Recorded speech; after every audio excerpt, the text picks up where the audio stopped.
if we look to the answer as to why for so many years we achieved so much, prospered as no other people on earth, it was because here in this land we unleashed the energy and individual genius of man to a greater extent than has ever been done before.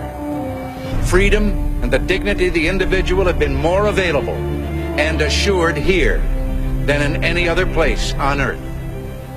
The price for this freedom at times has been high, but we have never been unwilling to pay that price. Those who say that we're in a time when there are no heroes, they just don't know where to look. The sloping hills of Arlington National Cemetery, with its row upon row of simple white markers bearing crosses or stars of David, they add up to only a tiny fraction of the price that has been paid for our freedom. Each one of those markers is a monument to the kind of hero I spoke of earlier.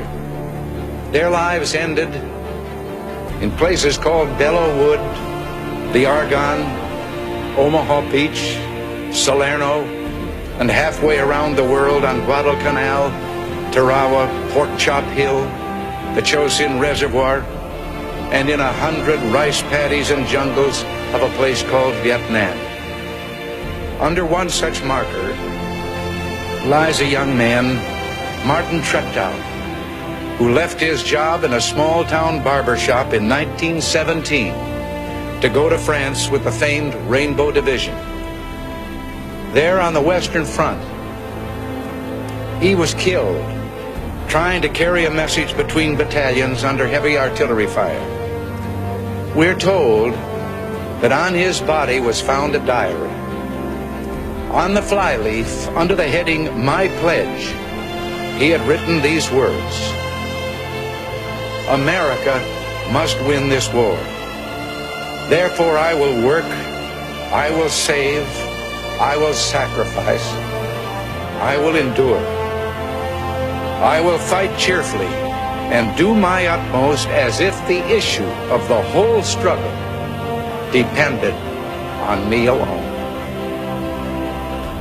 We must realize that no arsenal or no weapon in the arsenals of the world is so formidable as the will and moral courage of free men and women. It is a weapon our adversaries in today's world do not have. It is a weapon that we as Americans do have. Let that be understood by those who practice terrorism and prey upon their neighbors. As for the enemies of freedom, those who are potential adversaries, they will be reminded that peace is the highest aspiration of the American people. We will negotiate for it, sacrifice for it.